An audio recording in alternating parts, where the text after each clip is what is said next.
Police station में ही police पर दबाव डाल के मुलजिम को छुड़ाकर ले गए एमआईएम एमएलसी मिर्जा रहमत बेग।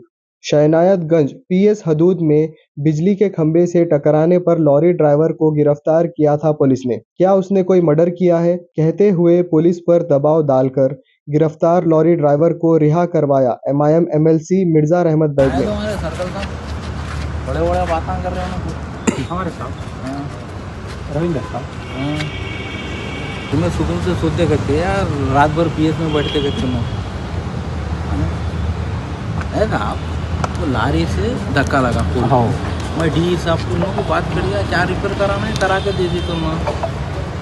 तुम्हारे कोई कंप्लेंट नहीं करे, कुछ नहीं करे, गैर जरूरी तो गाड़ी जाने का है दूसरे स्टेट में, उसको पकड़ के ला लिया। तो कहते ना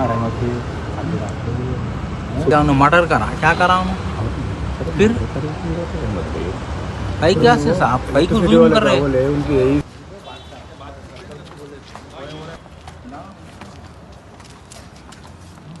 बोलिए आपका चार्जेस जो है हम दिला देते हैं।